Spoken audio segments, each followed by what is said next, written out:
یہ جنگ جو ہوئی ہے کربلا میں، مارکہ کربلا جو ہوا ہے، یہ یزید اور امام حسین کے درمیان نہیں تھا، بلکہ حسینیت اور یزیدیت کے درمیان تھا۔ یعنی یہ شخصی لڑائی نہیں تھی بلکہ نظریات کا تصادم تھا۔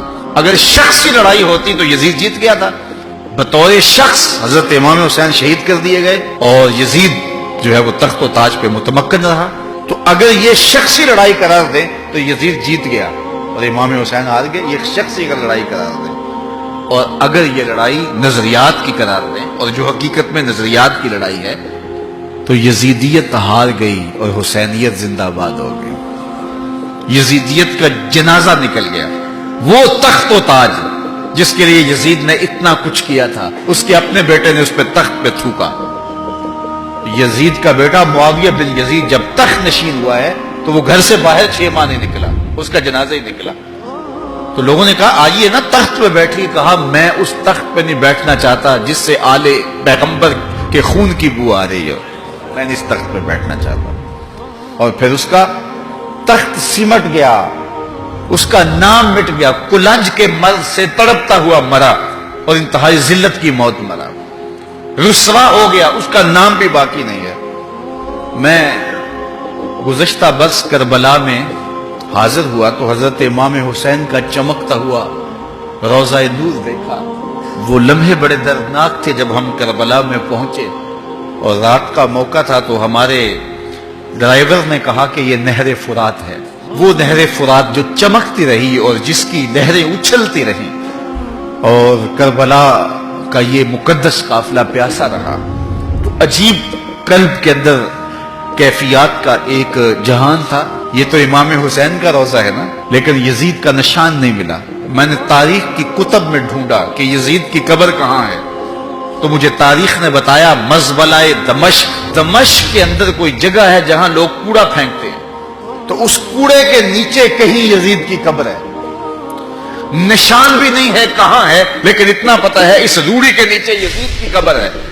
یزید کی قبر مزبلہ دمشق میں، اور امام حسین کا قبضہ آج بھی کربلا پہ۔ تو یزید کا نام مٹ گیا، اس کا تشخص مٹ گیا، امام حسین کا نام بھی باقی، آپ کا ذکر کی باقی، اور آپ کے تذکروں کی خوشبو بھی باقی۔ تو یہ شخصی لڑائی نہیں تھی۔ میں نے اس دن عرض کیا تھا کہ طلحہ بن عدی بن حاتم نے 30,000 لوگ پشت پہ کھڑے ہونے کی بات کی تھی، لیکن امام نے اس پیشکش کو ٹھکرا دیا تھا، اس لیے کہ آپ حق اور باطل کی راہیں اجالنا چاہتے تھے، اور وہ انہوں نے اجال لی۔ حضرت امام حسین کی شہادت کے بعد بھی یہ جنگیں جاری رہیں۔ مالک اشتر کی قیادت میں مختار سقفی کی فوجیں ابن زیاد کی فوجوں کے مقابلے میں فرات کے کنارے لڑ رہی تھی۔ اللہ تعالیٰ نے فتح دے دی، ابن زیاد نے گھوڑے کو ایڑ لگائی اور میدان چھوڑ کے بھاگ گیا، باقی جو بھی قابو آتا اس کو پکڑ کے قتل کر دیا جاتا۔ خیر یہ لوگوں کی پہنچ سے بہت دور نکل گیا، لیکن اس کا جی گھبرا رہا تھا، پیاس کی شدت تھی، گھوڑا بھی ہانپ رہا تھا۔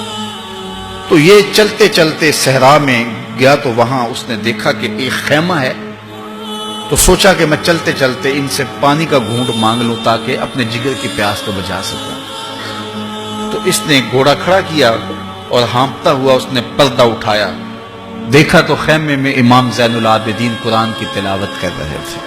تو جب اس نے دیکھا تو ایک دفعہ تو شرم سے پانی پانی ہو گیا، لیکن مرتا کیا نہ کرتا، پیاس کی شدت تھی کہ حضرت پانی دیجئے۔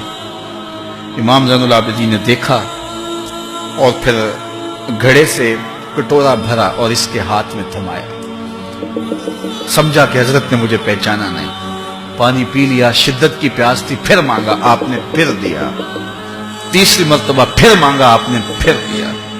3 کٹورے پانی کے پینے کے بعد امام زین العابدین سے کہنے لگا حضرت شاید آپ نے مجھے پہچانا نہیں۔ امام زین العابدین ابھی تک ضبط کیے بیٹھے تھے، آنکھوں سے موٹے موٹے آنسو نکلے۔ کہا بدبخت تجھے نہیں جانتا جس نے میرا خاندان اجاڑ دیا، 6 ماہ کے بچے بھی نہ چھوڑے، جس نے مخدرات کو اونٹوں پہ بٹھایا، کیا تجھے نہیں جانتا جس نے خاندان نبوت اجاڑ دیا؟ تو کہا حضرت اگر جانتے ہیں تو میرے ساتھ یہ سلوک کیا کیا؟ کہا ایک دن ہم مہمان بن کے تمہارے گھر آئے تھے، جو تم نے کیا وہ تمہارے خاندان کی ریت تھی، آج مہمان بن کے ہمارے دروازے پہ تم کھڑے ہو، جو ہم کر رہے ہیں ہمارے خاندان کی ریت ہے۔ تو یہ شخصی لڑائی نہیں تھی یہ نظریات کا تصادم تھا، تو امام حسین رضی اللہ تعالیٰ عنہ جو چاہتے تھے وہ ہوا، حق اور باطل کی سرحدیں بالکل واضح ہو گئیں، نہ یزید کا وہ ستم رہا، نہ زیاد کی رہی وہ جفا، رہا تو نام حسین جسے زندہ رکھتی ہے کربلا۔